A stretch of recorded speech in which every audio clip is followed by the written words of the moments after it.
going on, guys? It's your boy Matt St. Jack. Whether you're an avid anime fan, a wee tadpole still finding your way, or anywhere in between, I'll be providing my opinions and insights on anime old and new. Think Yelp with help from friends and producers from other shows weighing in. I know you can't wait to hear, and I can't wait to tell, so let's get to it. This is Matt St. Jack with Anime Talk. Let's go. I'm Bo Maddox. I'm Robert Ortegon. And I'm Ashley Chancellor. And this is Collateral Cinema.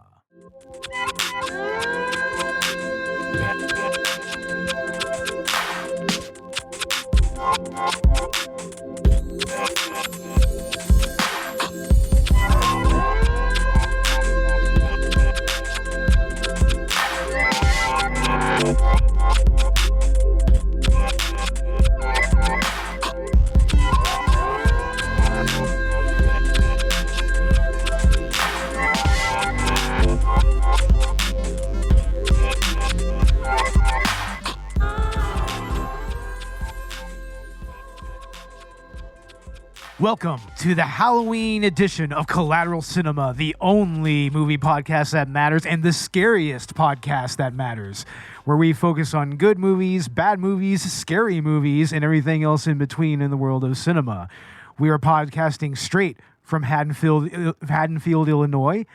And yes, my friends, we are definitely smoking that herb, and we are 420 friendly. So whatever you have, smoke it if you've got it. And once again, happy Halloween, everybody. Happy Halloween. Happy Halloween. Woo. Yep, it is Halloween, everybody. We're recording this kind of early, actually over a month early, but by the time this comes out, it'll be Halloween. We'll be releasing it on Halloween. So what other movie could we have done than another Halloween movie, right? Of course. Yeah, exactly. We had to go back to Michael Myers. I mean, Netflix is going to pick up another series. You know that, right? Something like that. I mean, maybe made by A24 or something like that. I mean, supposedly that's who's getting that's who's actually getting the TV rights. But yeah, tonight we are talking about Halloween 4, The Return of Michael Myers, which is apparently quite the fan favorite, right? It really is. Like, people can always go back to part 4 and 5 and still have fun with that whole Cult of the Thorn thing, you know? Absolutely. And this movie is actually probably one of the better representations of a Halloween sequel in its purest form. Like, for one, we get a more mystical take on Michael Myers. This is where the shape starts to become even more supernatural. Yeah, definitely. Yeah. And I mean, we get like the Bess Loomis. We get, of course, Danielle Harris in her debut role. Introducing, yep. Yeah. Yeah, honestly, I mean, we watched this movie the other night, and I've been watching reviews, and I've been also listening to podcasts on this. And yeah, this movie really made an impact. Yeah, and I want to say it's one of the better Halloween sequels. Like you said, I think this is where they're starting to go into the supernatural territory, but not quite. They're just kind of hinting at it, you know. But I definitely feel like this movie, in a lot of ways, tried to bring back what made the original great, and you can definitely tell because, I mean, Halloween Part 2 takes place the same night. Is a continuation of those events, you know, directly, and of course we get the death of Ben Tramer. May his soul rest in peace in this timeline. Oh, in this timeline, yes, Ben Tramer does not live. We can confirm that. But he sneaks in the school for a second, right, with that mask. Right? Oh yeah. We were talking about this. Oh yeah, that's right. With the white mask? Yeah, we'll talk about the weird masks here in a little bit because that's a huge point of contention for this movie. It's like, dude, that was Ben Tramer there. This is a huge thing with this movie, honestly, and with the Halloween sequels, it's totally a thing, and we'll get to that. But first off, let's go ahead and give our initial thoughts on this movie. Robert? Like Ash said, it's a fun movie to watch. I mean, it picks off of almost 9 years later after part 2, the original night it happened. And apparently he was in a coma the whole time when he caught him on fire, right? Yeah, it does pick up after the ending of Halloween 2, and there's a really good reason for that. It's because of the financial failure of Halloween 3. Yeah. I mean, Halloween 3 was Deborah Hill and John Carpenter's huge gamble. I mean, they were just like, look, we're done with Michael Myers. We're done with that. Let's go ahead and try something different with the franchise. And sure enough, they made Halloween 3, which is attained cult status in its own right. Season of the Witch. Yep, Season of the Witch. And that's a movie which we will be talking about in the future, I'm sure. I still feel like that's the direction that the film series should go in from now on. I mean, we've had like 12 films with Michael Myers. I feel like it's time to give the anthology thing a shot again. It absolutely is, especially if they're going the route of a television series, you know? If they're going that route, that actually really opens things up for an anthology series. And also, I mean, you can even still maybe shoehorn Michael Myers in an episode maybe once or twice, Maybe have it go at different timelines or whatever. Yeah, you can even do a Michael Myers episode every now and again. Yeah, even Scream had their television show on MTV, right? Yeah, exactly. Yeah. Yeah. So honestly, a Halloween TV series, and especially an anthology series, would be absolutely perfect. But yeah, Ash, what are your initial thoughts on this movie? So as I was saying, this movie is picking up after Halloween 2, after Halloween 3, which they tried to do an anthology thing. It didn't really work then. So this was, in many ways, I guess, a return to form. John Carpenter wasn't involved in the direction, although obviously his famous score is still used, although it's used in the weirdest spot and not right where you would expect. As the Cinema Snob puts it, too little, too late. But Exactly. it's not bad. I like what they're doing with Daniel Harris. In fact, I kind of wish that they'd stuck with the ending that they did end it with. Like what they were hinting at with Jamie's character. But the same thing that they did with Tommy Jarvis in Friday the 13th, right? Pretty much, and later on I'll give my thoughts on that. But yeah, I get what you're saying, Ash.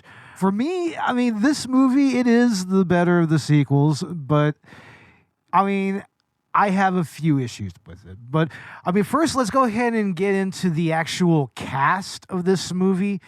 I mean, this is actually not the worst ensemble cast that we've had in these movies. It's like you actually do really kind of get a feel for what these characters are going through. Like, I mean, Rachel even has a little bit of an arc in this movie. Yeah. Yeah, Donald Pleasance is just looking like, why did I get into one of these again? Oh, you can see it on his face, but you can absolutely see it. But like, dude, you're the franchise, bro. You have to be in these. But he is absolutely him and Daniel Harris and the girl who played Rachel are absolutely like they're the breakout characters of this movie, and I think that it's really instrumental to why this movie has had some longevity and some staying power. Oh no, we got Margaret too from the Buttercream Gang. Oh yes, there's a very young Margaret from the Buttercream Gang bullying Daniel Harris here. Yep, calling the orphan and everything. Yeah, but let's talk about Daniel Harris's character a little bit, Jamie Lloyd. Jamie is actually Laurie's kid in this part of the franchise, and she actually lost her mom and her dad in a car accident, which is like so yeah, they off-screened Laurie Strode in this goddamn timeline. God damn it! Which I don't know if that's mistake one. I mean, to kill off the final girl, the survivor of two films off screen in a car crash. I don't know. That does rub you the wrong way, right? It's not a great way to start it. See, Halloween. Yeah, that's weird. Even Halloween H2O is a different timeline too. It's basically part 4 too, you know. Resurrection at least had the balls to write killer off on screen, right? Which movie? Resurrection. Resurrection did, yeah. But also, I was about to say that at least like Friday the 13th Part 2, that had the balls to kill the final girl from the last movie, like in the first 15 minutes of the movie. Yeah. So, yeah, I can get that. But Danielle Harris's performance, I mean, she was only like, what, 7 years old around this time, maybe 11. Probably. Yeah. She was around 7. No, she's too young to be 11. She was about 7 years old for this, and she really gives a very emotionally compelling performance, actually, especially for someone so young and in her first role. I mean, really feel so badly for her throughout this whole thing, this whole ordeal. It's like she's just, I mean, she's already broken. You know, she starts off the movie having some really, really awful nightmares about her uncle, about her uncle Michael Myers. Coming back. Damn it. Yeah, exactly. To take the revenge. To take the revenge, the revengeance. The revenge. The revengeance of Michael Myers. But, I mean, Robert, Danielle Harris pretty much became an icon of this movie, right? I mean, yeah. What are your feelings about her performance here? Yeah, I think she gave a pretty strong performance in part 4 and 5, even for being how old she is, you know what I mean? And technically, yeah, she's the final girl, the Scream Queen too. I mean, she's done a lot of B-rated movies too that were just amazing too. Even like Hatchet's pretty cool, you know. Yo, yeah, Hatchet is amazing, and she plays a role in that movie. Yeah, and of course she's Annie from the Rob Zombie's Halloween. The Rob Zombie's Halloween series. Yep. That one, dude.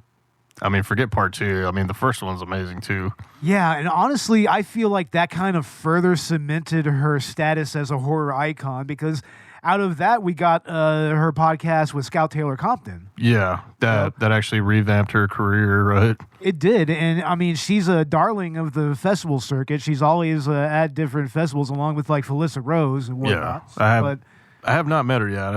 I wish I could meet her, you know. Oh, it'd be really awesome to meet her. I mean, but in this movie, she's just so sweet and innocent, but also so damaged, and you just feel so badly for her, and it's her delivery of her performance is what really just kind of compounds that. You know, it's an actual arc. You know, I mean, this movie has like the best character arcs out of all the Halloween sequels. Yeah, by far. Yeah, I like the Vincent's drugstore where she goes in and gets her costume, and it's like Michael's when he was a kid, right? Now, see, this is where this movie starts to strain some credulity with me. It starts to strain my suspension of disbelief. It's like, okay, really?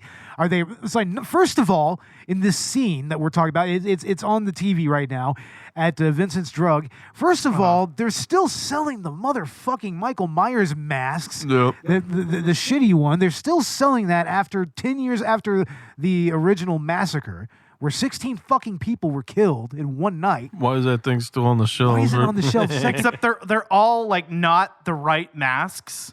They're this movie's version of the Halloween 1 mask, which apparently was lost. Yeah, let's go ahead and get into that mask since it came up. I mean, like I said earlier, this is a huge point of contention with this movie. The mask in this movie is extremely fucking cheap looking, and there's a reason for that. What happened is they initially ordered some masks, because I mean, I think they couldn't really use the they couldn't really use the original mask, you know, due to it being a Shatner mask, and I think that it was a rights thing.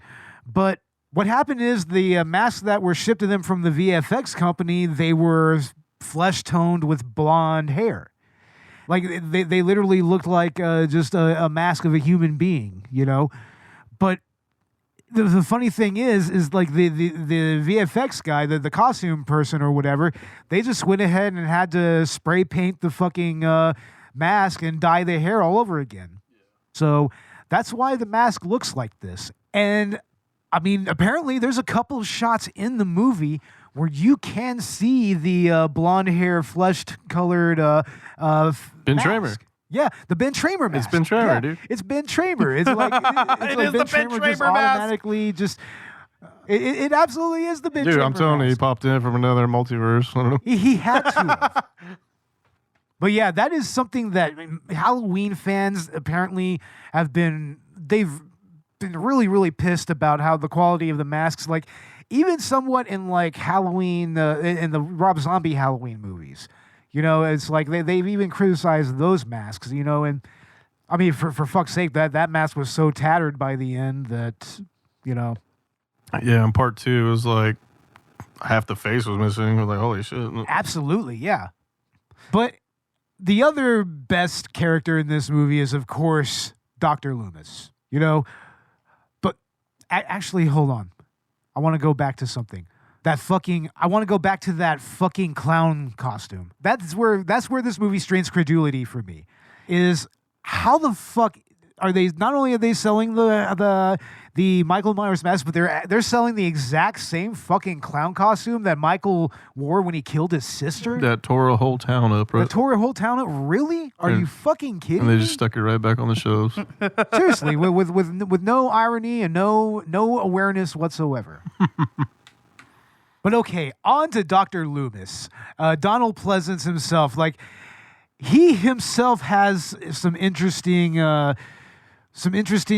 visual effects flubs here. Like, he's supposed to be like very much scarred. He's scarred emotionally, but also he's scarred physically. He has basically an apparatus on his face that's made to look like scars. But apparently, the VFX guy, he said that they had to do reshoots because this goddamn makeup, it looked like a runny egg down his face. And honestly, it was supposed to be reshot and replaced, but you can still noticeably see this makeup. Like we're seeing this right here in the preacher's truck.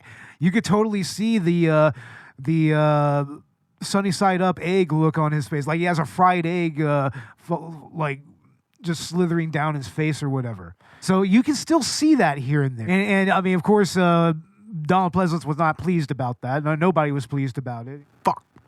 But even so, he gives a very earnest performance as Loomis, and I would say probably even the franchise's best version of Loomis. You think so? I mean, Malcolm McDowell didn't do bad either, but... Yeah, I think so, absolutely. And you're not wrong, Robert. Malcolm McDowell was an interesting Loomis in his own right, even though he completely fucked it up in the second movie. Yeah, the second one. See, in the first one, I liked how Brad Dourif and Malcolm McDowell played off each other. That was only right? Yeah. That was a good little dynamic. That was badass. Yeah, somehow Loomis and Michael survived the events of the second film. They both have burn scars, but it still does stretch a little bit of incredulity, right? Once again. It really does. I mean, yeah, it's like, really? How did Michael survive? And supposedly he was in a coma for like 10 years. But, I mean, Loomis as well? Like, I mean, how did he walk away from that in one piece? Well, I mean, it's implied he doesn't. He's a very, very traumatized and very emotionally damaged man by this point. Dude, I thought he died at the end of part 2, because when he lit that freaking lighter, it's time, Michael, right? And he blew the whole thing up. Absolutely. Dude, that's like, dude, what the hell? And in a way, I can see there is a real finality to that ending, and that's why Hill and Carpenter went on to do Halloween 3. Yeah. But yeah, exactly, because they burnt Michael, and then they burnt Loomis, and it was just Laurie right at the end, right? Yeah.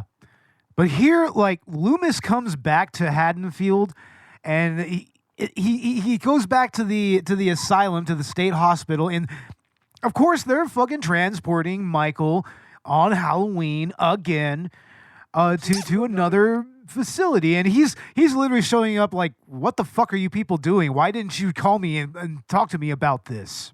Do you know what you're doing? And sure enough, Michael, whenever he hears that he has a niece, he reanimates and he goes in full killing mode and he causes an accident. But, you could tell, like especially through Donald Pleasance's performance, he really played him probably like how he felt in real life, just very exhausted with all of this, Like you really see that in Loomis's face here. He's just like, seriously, we're going to have to go through this shit again? He's like, hell yeah, I don't have to work with Carpenter again, just different director.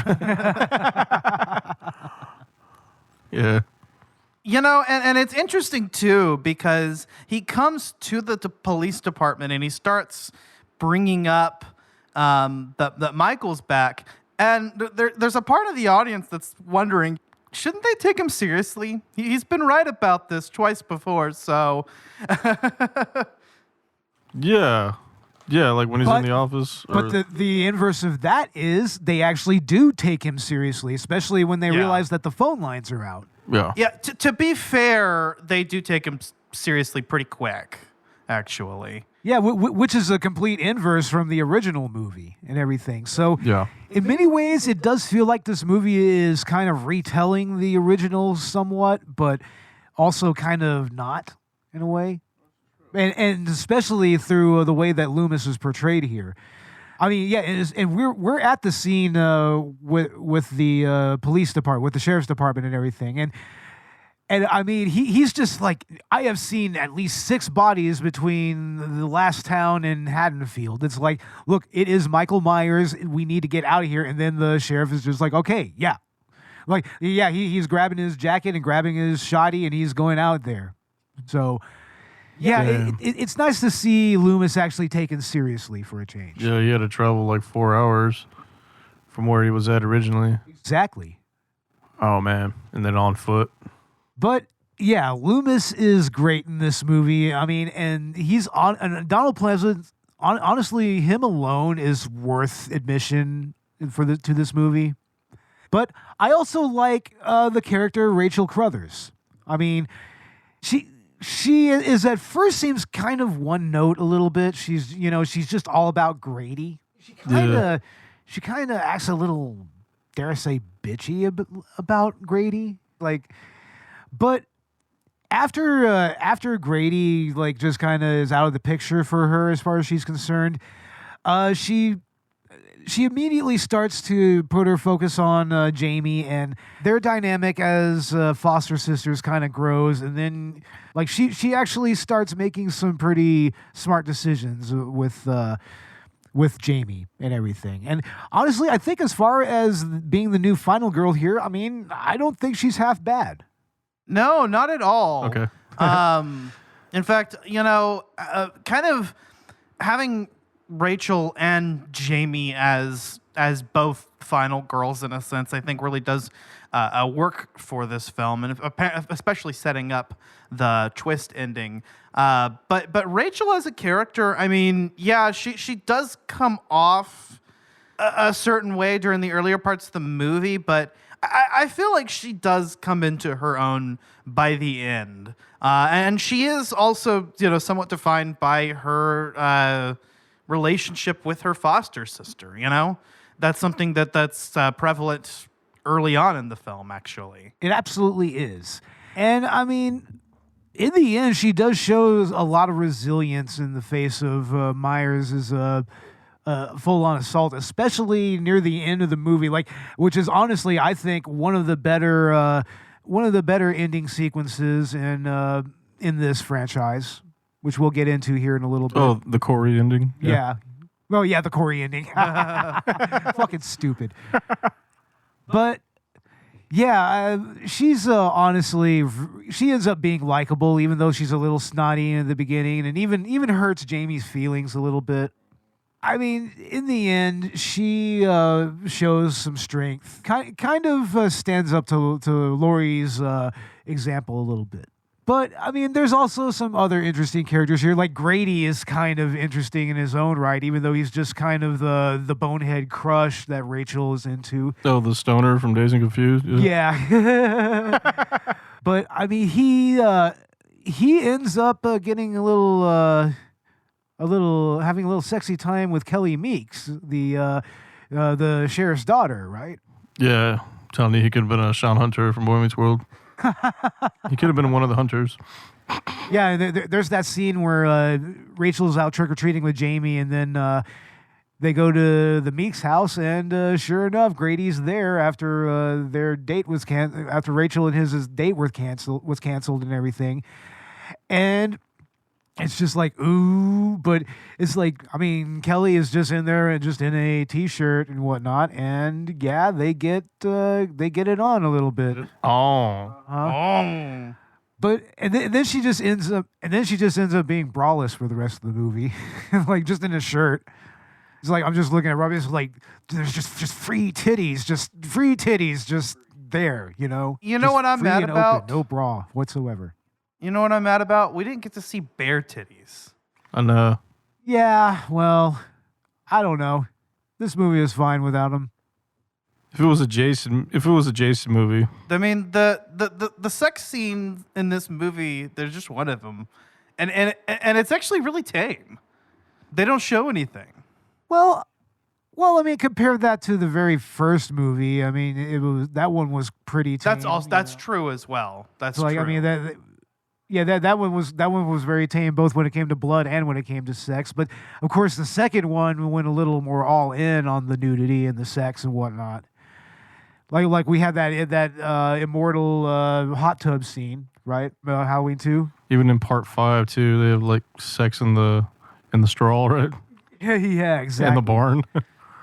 Yeah, actually, some of the sex gets a little more brazen later on in the sequels, but here, yeah, they're interrupted by the sheriff and Loomis and all them coming after. That's after the curfew has been enacted. Interrupted, sexy time. Yep. And of course, the sheriff, Bob Meeks, he's just like, I know what you were doing, and next time you'll be on the other end of that shotgun, because he just gave him a shotgun and everything. Yeah, he's like, I can smell it. Yeah. That's And of cool. course, you have the guys in the bar that actually kind of become a little bit of a lynch mob, kind of. But it's understandable. They'd already gone through this shit 10 years ago, so they're on edge, and you can kind of see where Halloween Kills got a lot of its influence from. Yeah, if you watch this. This is pretty much, this mask is like the wish list mask of Halloween, right? Oh, it really is.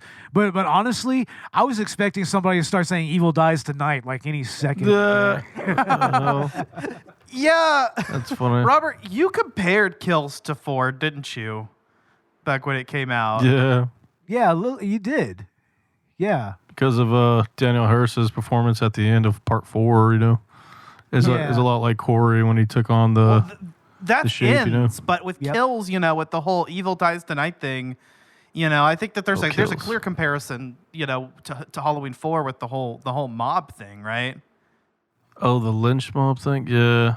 Yeah, there's a lot of, because there's even references to part 3 from like Season of the Witch Mask. Even in 2018, the Season of the Witch Masks are just like right there in the street. Yeah, and that's an awesome sequence. Yeah.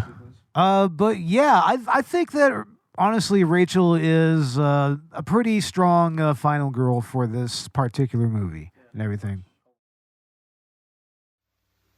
10 years ago, on the night of October 31st, a small Midwestern town fell victim to an escaped killer. Under the cover of darkness, he carried out the most horrifying mass murder on record. 16 people in cold blood. Ever since that night, no one has forgotten his name. And Halloween has never been the same.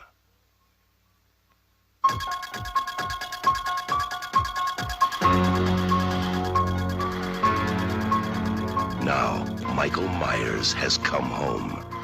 He has returned for one more night of unholy terror. Michael! Somebody help me! He's here to kill that little girl and anybody who gets in his way. Oh, God. Who's gonna be next?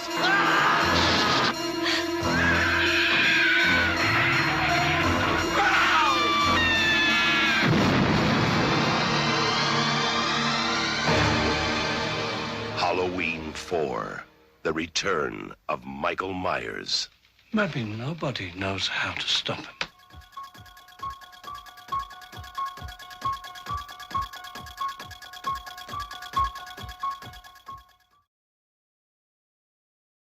Well, honestly, the thing about the ending, let's go ahead and talk about that ending. Because while I like I said, I do feel like it's like probably the best final 15 to 20 minutes of any of these Halloween sequels. I don't know. The twist ending, which of course, after all is said and done, after Michael has been defeated and everybody comes back to the Crothers household, Miss Crothers goes up to draw a bath for Jamie, and then you get that slasher view from the original movie with the mask and everything. Yeah. And you see a hand grab some scissors and then they go up to Miss Crothers, and then you hear a scream. Loomis runs up the stairs, and then he reviles in horror because what he sees is Jamie covered in blood with the clown suit on, much like her uncle, and holding the bloody scissors. Now, honestly, I get what they were trying to do here. I 100% get it, and honestly, I won't act like it doesn't make this movie just a little more memorable. But I don't know. I don't feel like it really.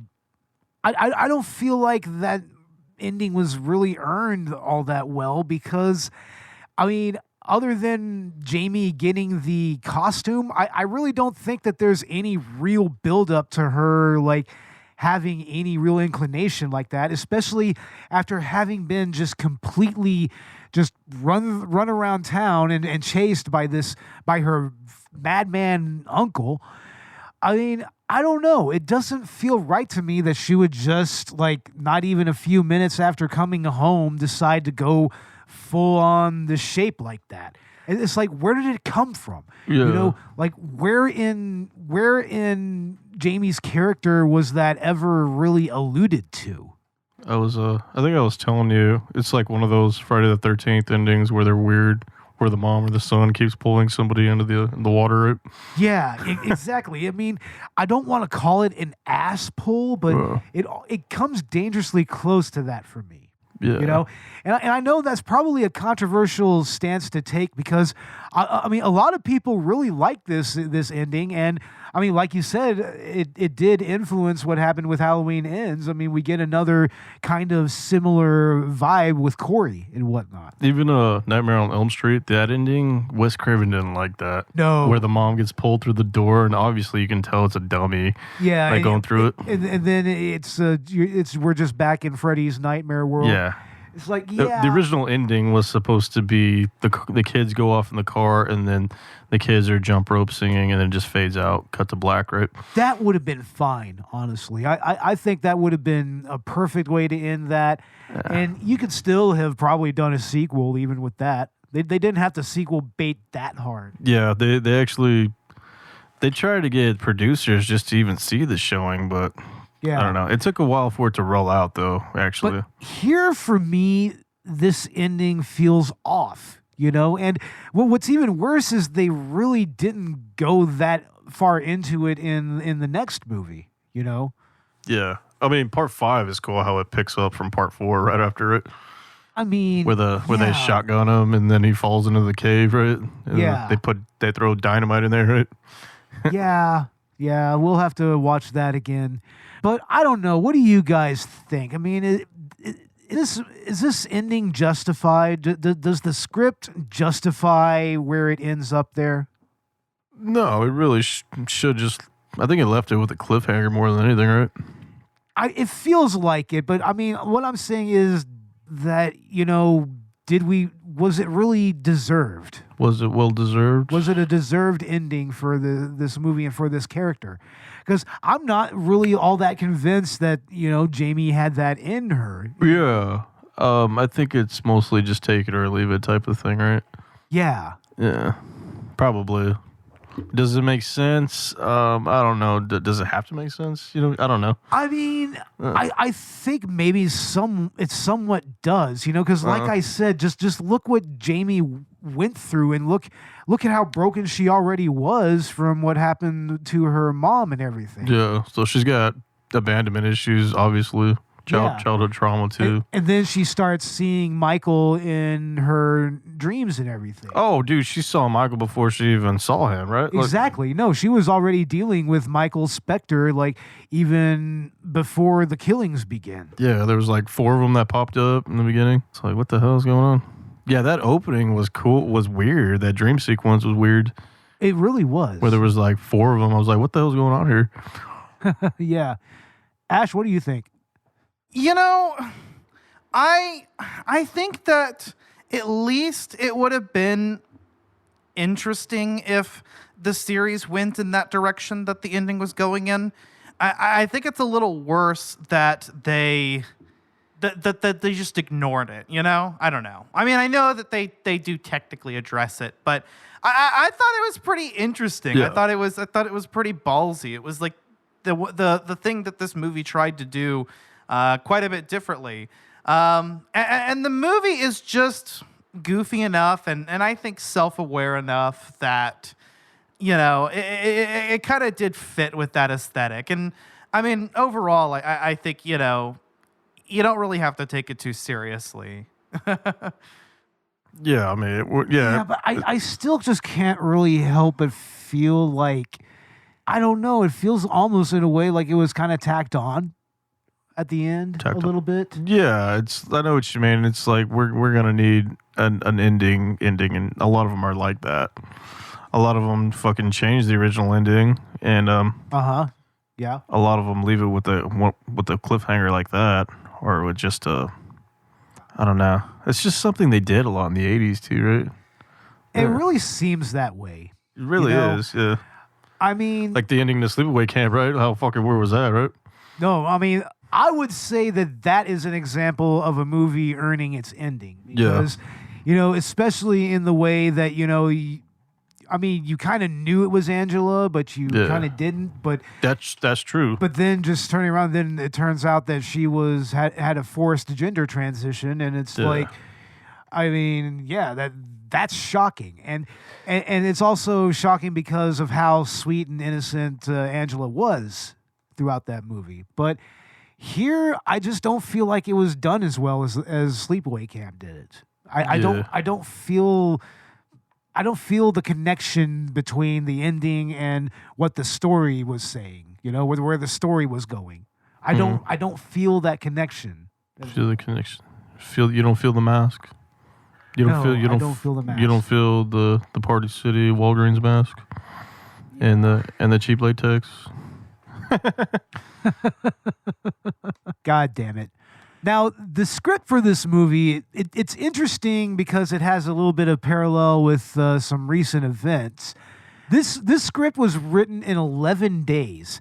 And it was written in 11 days because there was a writer's strike that was looming at the time. And that writer's strike before this one that would have been the longest strike at that point that the WGA would have gone through, which has now been, the recent strike, which is now over. That lasted much longer, which, by the way, solidarity with WGA. We are happy that y'all got your contract, that y'all negotiated, and that y'all got what you wanted. Hell yeah. Fuck yeah. But yeah, because of that writer's strike, I mean, I kind of feel like that's why this movie has a little bit of a goofiness to it, while still trying to, maintain the original vibe of, the original John Carpenter Halloween. Definitely. Movie. Yeah, he's probably another fresh director going off of Carpenter, what he just did too. A lot of them are just going off the idea of making another film, Yeah. And like us, I mean, sometimes we don't know what to do when we're setting up. It's like, how do we do this, But, very much so. But then we find a way to make it work, right? Yeah.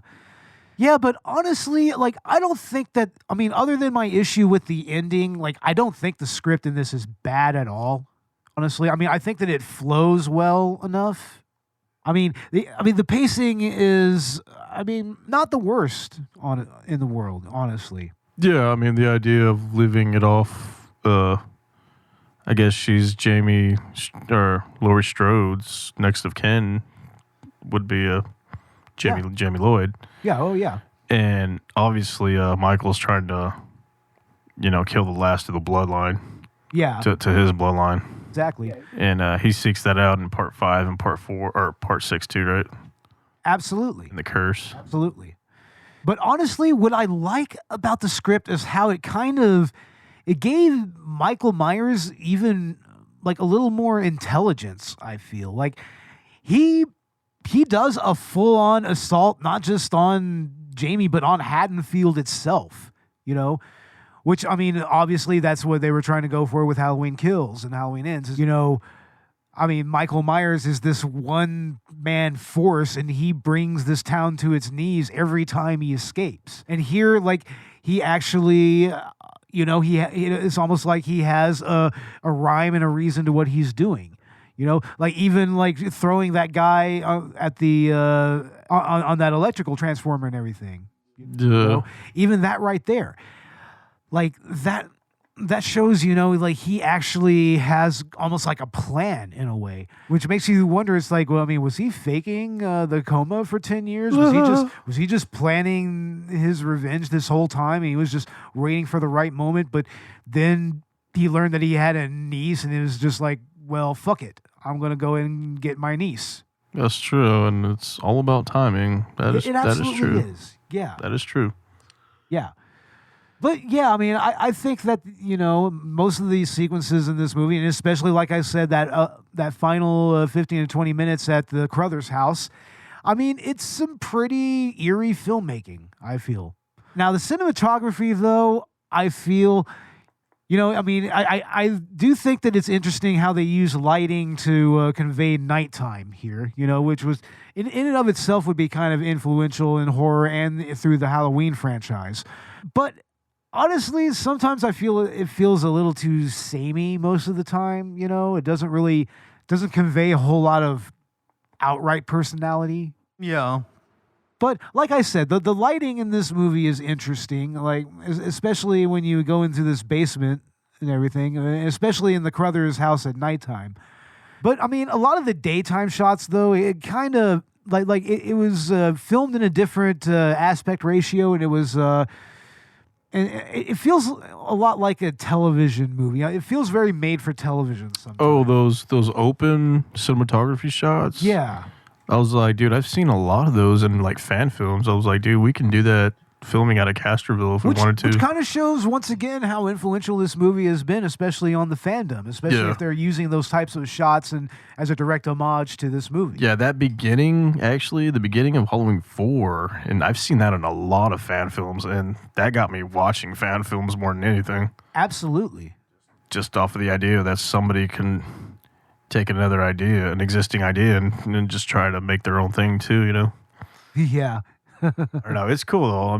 Once you start watching fan films, you just start going down the list of YouTube. They just start automatically playing on their own, Oh yeah, and honestly, there's a ton of them on YouTube. YouTube is lousy with fan films for Halloween and for Friday the 13th. Screams. I watched a lot of those. The Halloween ones really, they got me first, and then you move on to the Friday the 13th, of course, and then it's just like, dude, I can grab my own. Maybe if I had my own team, I can do something like this, Absolutely. That just kind of speaks to the simplicity of, Halloween's concept with Michael Myers to begin with, Just the idea of an implacable man who just keeps coming at you and coming at you and coming at you and wants you dead no matter what.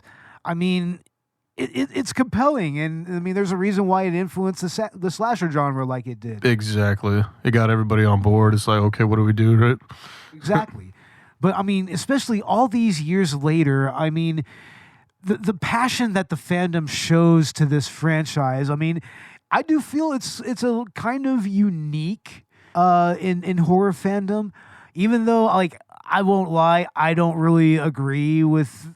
It's not my all-time favorite horror franchise, and I of course I have my issues with Michael Myers coming back every goddamn time, and Hey, Chucky comes back. and this is kind of the movie that started that Jason comes that back. trend, after Halloween 3. They all come back, Yeah. But I mean, the fandom does have a real passion for this movie in particular and for the Cult of Thorn trilogy. And I won't lie. The Terminator comes back. But I won't lie. These are a unique trio of movies, and this is actually a pretty decent way to start that trilogy off, right? I'm telling you, it's its own thing. Like we said, it's pretty much like a Tommy Jarvis thing that that you can take it or leave it. Yeah. Even though I would say that other than the recent trilogy, I mean, this right here was for the longest time the only actual trilogy in the Halloween franchise. Yeah. I remember seeing these covers at Blockbuster, man. Yeah. Like, man, that's the original cover right there. Dude. Now these goddamn movies are out of print. I'm pretty sure the copy you have that we're watching is out of print. Yeah.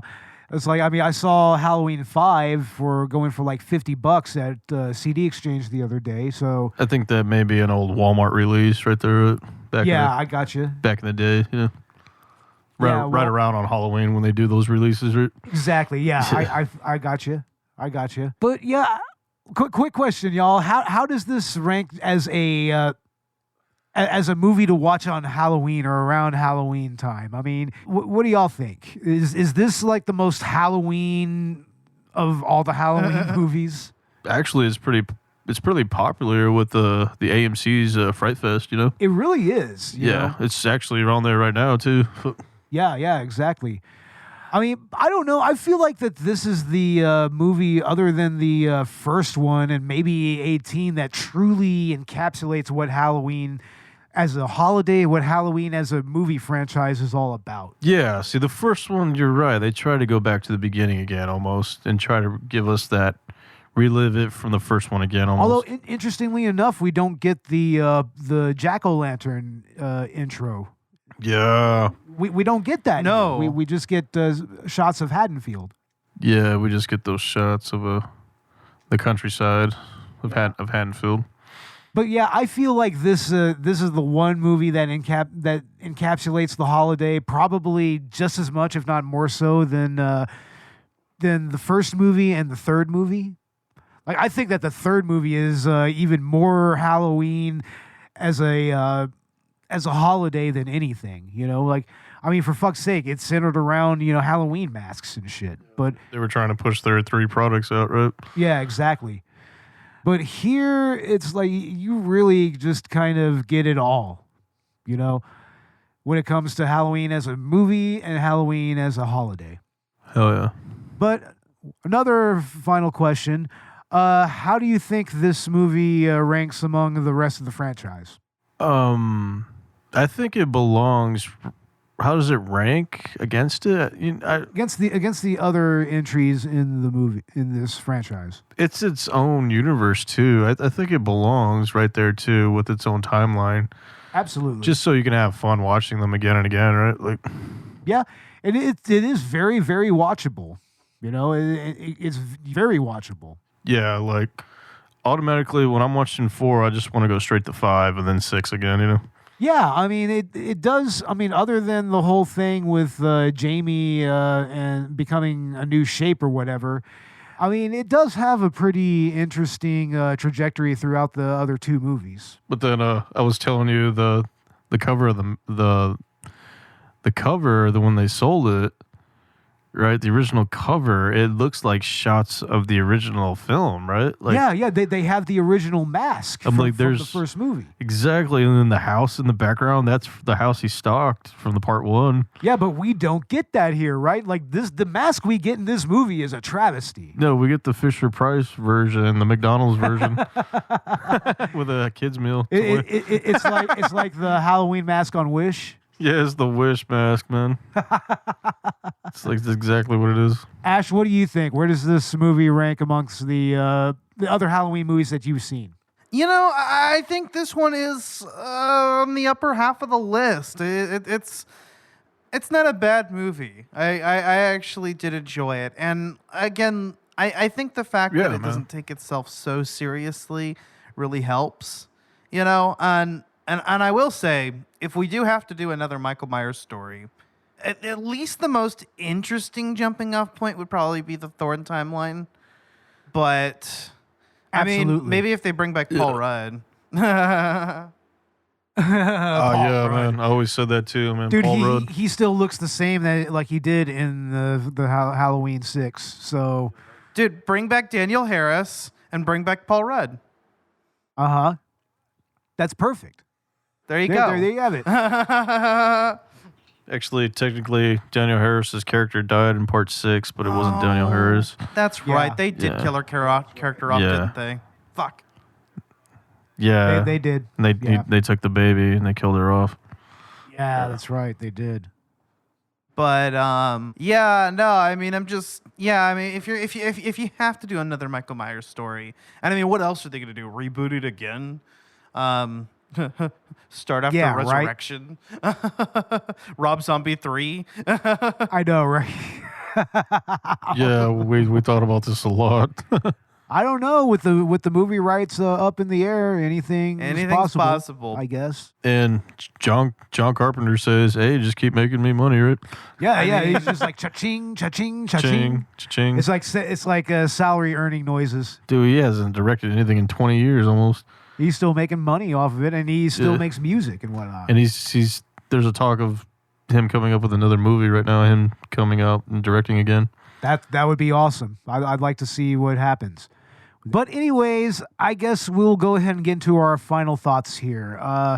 Ash, what are your final thoughts on this movie? It's a fun time. It's a good stoner Halloween movie. And I think that this movie does sort of encapsulate what makes Halloween Halloween. And it is a good representation of the franchise. I mean, I think the Halloween movie of all Halloween movies would be the original. I don't think anybody questions that.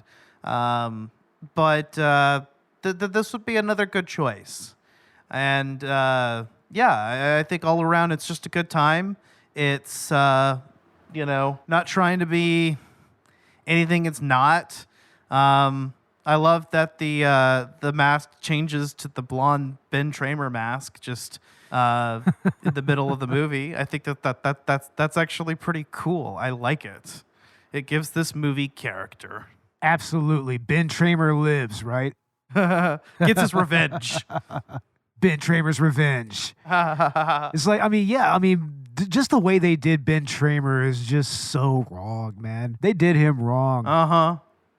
Remember, what was it? It was it was a car accident. It was a goddamn cop car. But anyway, Robert stepped out for a second, so I'll go ahead and give my final thoughts. Like I said, I think that this movie is honestly, out of all of the Halloween sequels, this really isn't the worst out of all of them. It's honestly infinitely the most watchable out of all of them. I do like Jamie Lloyd as a character. I feel that Danielle Harris gave a very emotional performance there that really made you just root for Jamie the whole time. And that's another reason why I think the twist ending is a little bit of an ass pull, because I think that it just betrays her character a little too much. But I think that, it's really got a good, fun vibe to it. It encapsulates Halloween as a holiday and also Halloween as a movie franchise. So I kind of feel like, I can definitely see why people like to go back and rewatch this particular iteration of the story. I can totally see why. I can see why the fandom loves it. And, my reservations from it notwithstanding, I could definitely watch this again over and over even. Yeah. I'm on a lot of Halloween group sites on Facebook. Uh-huh. And they always go back and watch 4 and 5. Yeah, those are like the fan favorites, more or less. Yeah. Ash, Robert, what are your final thoughts? My final thoughts is that, this isn't a bad movie to me. I grew up off the VHS originals off of these. And I had to watch them, like one right after the other, especially with the Friday the 13th, the Nightmare on Elm Streets, it's like... It's just something we do, right? Guess when we nerd out off of it, but 4, a lot better than 3, right? Oh, 3 is its own unique It's thing. its own universe. Yeah, we established that. It's its own universe. And that's become a cult classic in its own right. Yeah, and I do have that. And I did have the VHS off of that, but Yeah. for some reason, my dad told me never to watch part 3. You know. Yeah, I mean, he was some of the original fans at that time who were really put off by the fact that there was no Michael Myers in Halloween 3. Yeah, we straight up skipped over that, man. Like, and then we've continued the series, the franchise, and I didn't see part 3 until later. It's like, okay, now we finally watch it. No, we haven't watched them. We watched everything else, right? Exactly. Yeah, and then you're just like, hey, actually isn't half bad. It's like when you watch it a few times, it's like, holy crap, yeah, these masks are like possessed or something, you know, like. Yeah. And then there's that chant that goes on the TV, and then they're selling the original idea from part 1, like it's going to the movies, right? Remember that? Yeah. That was weird. I was like, what the fuck? Is this a movie inside part 3? Yeah, that's right. They showed Halloween very briefly in Halloween 3. Yeah, that was like a trailer at a bar scene, or at a bar sequence, right? Yeah, exactly. But yeah, I guess those are our thoughts on Halloween 4, The Return of Michael Myers. This has been a fun Halloween, right, guys? Hell yeah. Oh, yeah. Even though it's not Halloween yet for us now. Yeah, we got a whole month, really. Yeah, we practically have the full month until then. Like, I think it's September 30th today, so... Basically October Eve, so... Yeah, it's practically October already. Yeah. So that's why we're just going ahead and getting him done now. And we're going to feel that fall pretty soon, yeah. Oh, definitely. Ash, what's going on with Collateral Gaming? So we are running a little bit late getting our, as of the time of recording this, hopefully by the time this is out, this won't be an issue, but we've been a little bit late getting our season premiere out. That was supposed to be done in September, but part 1 is recorded, and we will be recording part 2 soon, so hopefully we should catch up before we bleed too much into our October content. But we are covering Spider-Man, and Spider-Man Miles Morales is our season premiere. And then for October, Spooky Month, by this time we should have our episodes out on Dino Crisis and Resident Evil 3. And then our Halloween special, released on Halloween Day, is set to be Silent Hill 4. So that's what you have to look forward to. Obviously, we'll try to throw it together some kind of... a Halloween bonus round content as well. I actually was kind of interested in doing something with the Friday the 13th game, since Friday the 13th does fall in this month. So, yeah, but didn't they close Yeah. their servers recently? Yeah, my brother's now playing the Texas Chainsaw Massacre game, they dude. closed their Yeah. servers. Oh well, They but, did. Yeah. Is it single player? Is there a single player mode? Like, Is there? You're the one who has the game. It's basically an online game, bro. Oh, well. all right, shit. well, we may have to Yeah. scrap that idea, God but damn we'll it. figure something else out. And then we are going to be doing Spider-Man 2 in November. So part 1 will be a spoiler-free review, and then part 2 will be the full spoiler review. And I'm really excited about it. So stay tuned for that. And on Collateral Cinema, by this point, we would have already released our Freddy vs. Jason episode and our episode on the anthology movie Trick or Treat. So if you haven't listened to that by now, go ahead and go listen to those. And then in November, we will be doing the all-time classic raunchy midnight movie, Pink Flamingos by John Waters. I'm looking forward to torturing you guys with that movie. That's going to be fun. And of course, we'll be doing our annual Thanksgiving tradition of featuring a Rocky movie, which we'll be doing Rocky 3 this year. And we'll be joined by Derek from Ratchet Book Club and Hindsight Film Reviews on that one. So, yeah, that's what will be coming up in November. So, yeah, by now our first season will be underway. So, thank you for listening. You can find Collateral Cinema and Collateral Gaming on Facebook, on Instagram, and on that Bird app, I guess. I don't know if it's a Bird app or an X app anymore, but yeah, you can find us there. And also look for us and support us on our Patreon, where you can find full-length movie commentary. And we're going to start releasing more content. I mean, we still have a Morbius episode, Ash, a Morbius commentary that still needs to go up, Ash. Oh, yeah. Oh, yeah.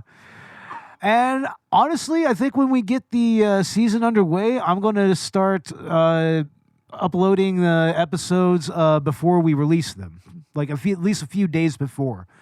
So once we get into the swing of releasing episodes, I'm going to start doing that. So become a patron there for $5. Also, throw us $5 on Buy Me a Coffee and also on our Podbean patron account. So, yeah, check all those out. And also, same with Collateral Gaming, right? Yep. Awesome. Yeah, find them on Patreon. Help us support our podcasts, people. We've been doing this for a while now. Almost 10 years. Yeah, we would like to actually throw a donation. Yeah, You cheap fucks. yeah, you cheap bastards. Throw us some money, you bastards. You cheap motherfuckers. Oh, sorry. Like even if you're overseas, I mean, I'm sure you can exchange the currency somehow. But yeah, and also check out our merch store on Spreadshirt. You can find all kinds of Collateral cinema gear, and we'll probably start putting Collateral gaming gear up there as well. Some sweet swag. So look for us on Spreadshirt as well. And yeah, we hope that you've had a blast listening to our Halloween episode. We will have our Halloween Director's Cut episode released. I think by this point, we're going to release it the night before Halloween. So by this point, that would have been out, and we're doing Nail Gun Massacre on that episode. So definitely look for that. We're getting into some fun 80s exploitation, right? Oh, yeah. Oh, yeah, it's going to be a lot of fun. I don't think Ash has seen No Gun Massacre yet. No, yeah. It's on YouTube, so it's on YouTube for free, so you can totally watch it there. And we're also going to have Texas Sundown finished very soon. We're going to have that released. So, yeah, look for our upcoming short film, Texas Sundown. Collateral Media Production, written by Robert Ortegon, and shot by me and Jesse Ortegon. All of us. Yeah, it was made by all of us. It was a group effort, right? It took a while. It took a minute. Well, we all did it. Yeah. We all had a hand in it. We all did, man. And, yeah, so coming up to the final moments, filming that actually is like, okay, now it's all done, you know? Yeah. Hell yeah. A good feeling. But all right. Happy Halloween, everybody. We're going to go ahead and get out of here. I am Scary Bo Maddox. I'm Robert Ortegon. Bazzano.